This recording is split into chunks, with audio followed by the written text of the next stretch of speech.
Everybody, I decided to take a plan as you go break today and instead look at a planner that I ordered that just showed up from Amazon. I was searching some stuff for my upcoming Skillshare class, which is about procrastination and project planning, and this showed up, the Procrastinators Planner, which I got on Amazon Prime. It was actually the one-day Prime shipping, which is pretty cool. So to tell you about this planner that I bought with my own money, it was $24.95 on Amazon. It is a 6-month, 182-day planner, and according to the website, the Amazon website, it is scientifically designed. There's been a lot of scientific studies on procrastination, and apparently this planner was designed with those in mind. Whether that's the case, I have no idea, but that's what they say. It is about A5 size. The pages themselves are 5.5 inches by 8 inches, and it weighs about a pound. So it's a pretty hardy planner. Looks like a book. Like it's bound like a book. Looks like a book.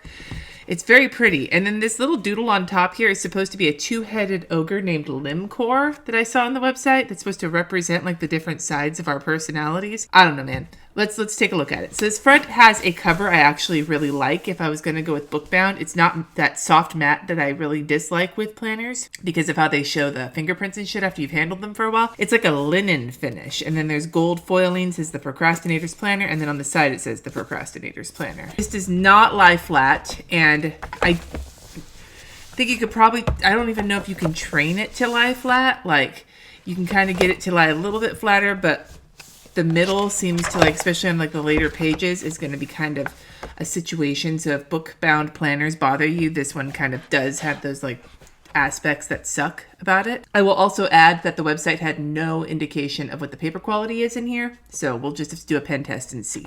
When we open it up, it says, "Help me, I've lost my planner." It's supposed to be funny too. They say that it's supposed to be a funny planner. So we'll see how that goes. Contact details, reward, and then there's like a little message in a bottle right there. Procrastinators Planner, the daily planner for two-headed ogres, and then there's their information. I'm already going to have like a criticism that's maybe kind of a weak sauce criticism, but it's still kind of something I just want to point out. I know that there's going to be a bunch of information in here about procrastination, which is all well and good. But for a planner that's already this thick and this difficult to like kind of get to in the middle, like you see how there's so many pages, it's going to make writing here probably some kind of difficult. The fact that there's a bunch of blank pages in the front, like this easily, this page and this page could have been combined. There's just pages I'm already seeing that are superfluous. And for a planner that is already really thick, useless pages kind of irk me. Anyway, here is the table of contents. Again, I don't know if that's necessary or not, but whatever. This is where the procrastination information starts. It's numbered up here at the top. Oh, I guess Limcor for the limbic system and the prefrontal cortex. So that explains who the two-headed ogre is. So all of this information here is about the science of procrastination. We're not going to read all that right now. You can find that by looking online. And then the 5 ways to become less of a procrastinator: do the burning task, don't let it snowball, fragment tasks, learn to manipulate time, and become a tactical anti-procrastinator.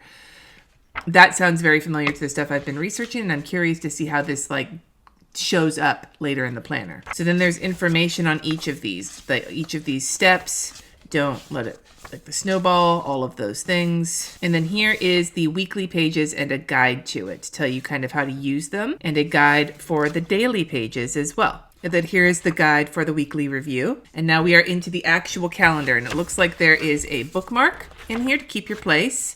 So this planner does what a lot of planners that this is a personal preference. It's not my favorite when the months and everything are kind of separated from each other. I like the months to be in each month. Looks like there are a total of 12 months in this planner for like your future planning. The actual boxes for these 12-month calendars are pretty small. They're about 1 inch wide and about 3/4 of an inch tall. And then they have that little box for the date on it. It's a Monday start, and it gives you a month and a year, and then 5 rows of weeks. If you have small writing, I bet these could be super useful to have them here in the front. Whether I like the layout or not, and my problem is that I can just imagine this section right here being difficult to write on. Like I can picture that right now. I'm not a lefty, but so I bet lefties would have an even harder time.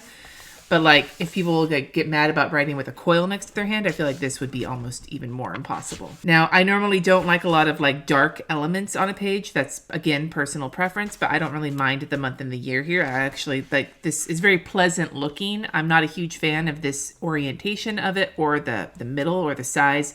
There's a lot about this that I probably wouldn't use. There's nothing about the layout that I find offensive. It's just a nice neutral layout. If it was larger and on like bigger paper and in a different orientation, I might really like that. And then we have a page that says go. And I've noticed here the monthly pages aren't numbered, but then the weekly tasks, the weekly pages are numbered. So this is not dated. It's a 6-month planner and it has 182 days in it. So here is the weekly layout. We have priority tasks for the week and there's 6 of them. And then there's a list for additional tasks. We have a habit tracker for Monday through Sunday with room for 5 habits. This week at a glance, it gives you the whole week with weekend sharing a spot. I talked about how I don't like that. I'm not liking it here either, especially given how small this is. I like the weekend days to have their own days because everybody's schedule looks different. And then a notes and extras, and then here's a reward for achieving your weekly goals. And now we go into your week. So you pick your day at the top, you write your date down. Your 2-headed ogre is up here giving you quotes from different people or whatever the case may be. It's really cute. Little ogre guy is adorable. And then you have your 3 important tasks for the day, 4 more additional tasks, notes or shopping, a daily schedule, which looks like it's divided up into half hours. Like you have, each hour has a line, but then it's divided in half. And then it goes from 6 to 10, question mark? 22 is 10, right? It's on like military time. That's a pretty wide hourly range. A lot of planners don't go that far. So that's cool. I think my personal preference would be if they just didn't put the numbers on here so people could put their own times in. But I have to give them credit for doing a long amount of time for their hourly. And then how was today? Ate healthy, exercise, drank lots of water, productivity low, medium, high, and something positive for today. So this, and then your burning task, the big thing you have to do that day. So I like how this is set up in that it limits the amount of tasks you can assign yourself for the day. As for the layout, like it's neutral, which is cool. It's not really my preference. The black here is a little bit lighter than like straight black, so it doesn't have that shiny like laser print weirdness that happens sometimes with like black printed elements on a page. So that doesn't bother me that much. Honestly, I could see myself using a layout kind of similar to this, although the little ogre guy would probably get old for me and it's too small for me. This is just, I would not be able to write the way I want to in here. My handwriting is not that small, but I do like how it's set up. And so then you get through your week of all your days and they give you 7 full days, which is nice. So the weekly may only have the weekend in one little spot here, but you have enough days to have a full, each weekend day gets their own day. And then here's your weekly review, weekly wins, biggest tasks completed, tasks not completed, procrastinations. What did you procrastinate on? And was it mild, moderate, or excessive procrastination? Tactics to reduce procrastination next week. And did you earn your weekly reward? This is a really cool weekly review. And I actually might want to adopt some of this into the weekly review I'm starting to do for myself. I like looking and seeing, like I could tell you right now some of the tasks I've procrastinated on this week, but it would be nice to have a record of that. So far, this is my favorite aspect of this planner, very specifically for the things you completed, the things you didn't complete, and what you procrastinated on. I really like that. And then there's a blank page, and then we get into the next week. I would love if these pages had like a dot grid or something on them to make them a little bit more useful. And that's basically the layout. So you do this, and you just do this for a full 6 months. And then once your 6 months is up, and you do your last week, your last weekly check-in and everything like that. There's no like special quarterly or anything in here. You get to your checkpoint. You've completed your first 6 months of anti-procrastination. You're supposed to go back through the book for half an hour, look at the things that you did, the things that you didn't do, the themes, all of that. And then in the back here, there's an extra section for the ridiculously big household to-do list. So the idea here is like to put a huge amount of things to do around your house, and then you can move a couple of them to your planner every week or every day, and then you can check them off back here to get the joy of checking things off. I don't know if those 2 pages would be enough for my household to-do list, just saying. You have 8 note pages in the back and then a couple blank pages, and that is the end of the planner. All of them shadow here. The gel leaves a lot of ridging. The felt didn't leave any ridging at all. I don't see any bleed through, but they all shadow. So it's decent paper. It's a nice bright white with kind of a gray cast to it. Overall, my thoughts on this planner. I think this is actually a really fascinating layout. I love a lot of the things that they kind of do here in terms of reducing your day down to your burning task and then kind of going down from there. I could incorporate aspects of this into my planning. My biggest issues with this, it's a decent price and the quality is really good. This is a very sturdy, like well-made planner and it looks really nice.